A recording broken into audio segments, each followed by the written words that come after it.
Flores, Indonesia, 2003.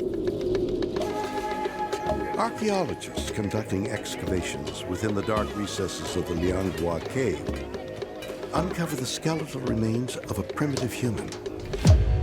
Oddly, the bones appear to belong to an adult less than 4 feet tall.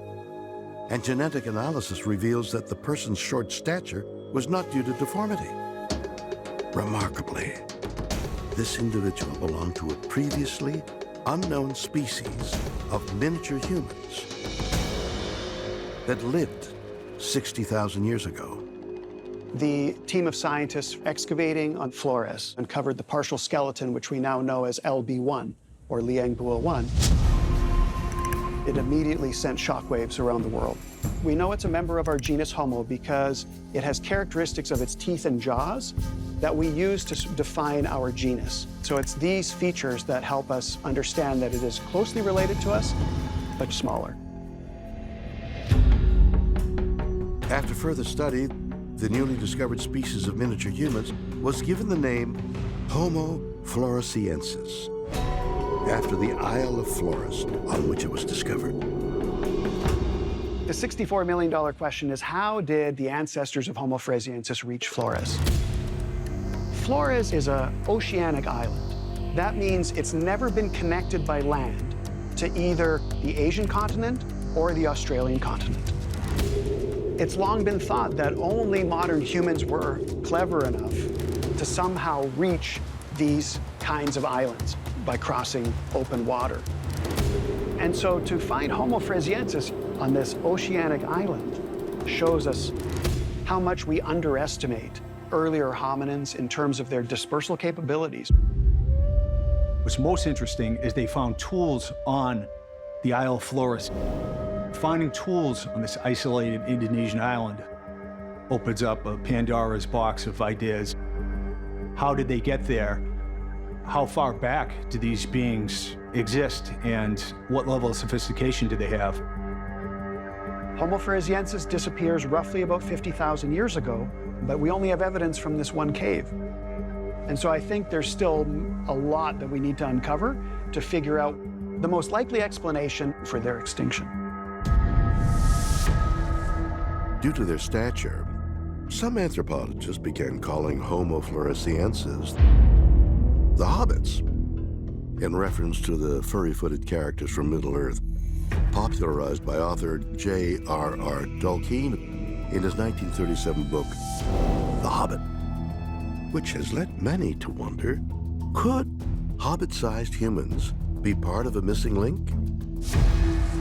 The Hobbit is the prime example of saying, hang on, stop and start thinking of what's going on here. As time goes, we're finding more and more evidence that there was a range of different kinds of humans. In science, we always have to keep an open mind, even when things disturb our sense of who we are and where we came from. We're just beginning to realize that the Lord of the Rings is really a paradigm for other species out there lurking that have not yet been discovered. Homo sapiens are not necessarily the only game in town. The discovery of Homo floresiensis proves that humans were just one of many intelligent species to inhabit Earth in the past.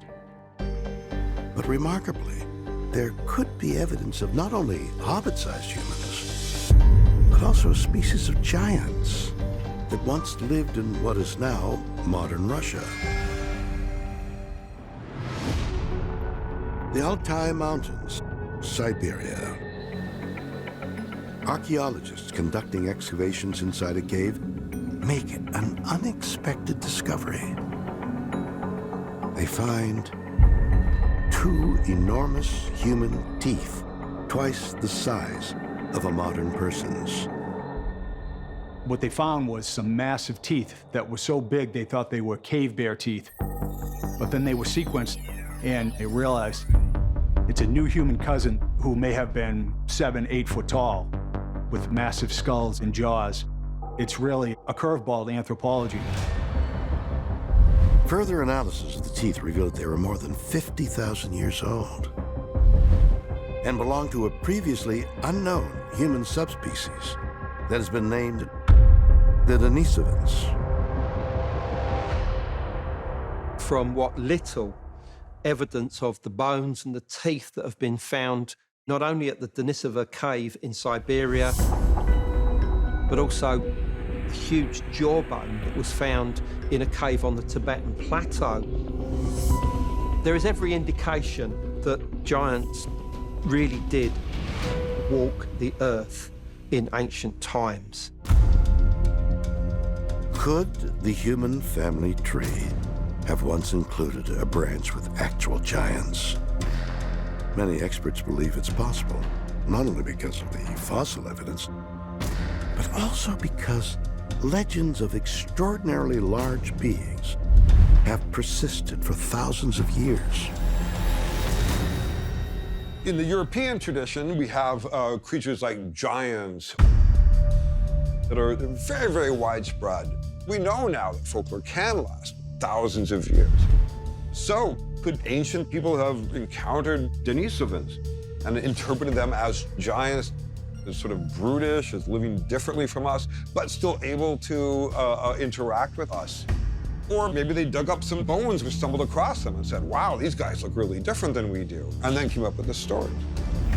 I'm sure there are other archaic versions of humanity out there that we have not yet discovered. So I think we're just beginning to unravel the family tree.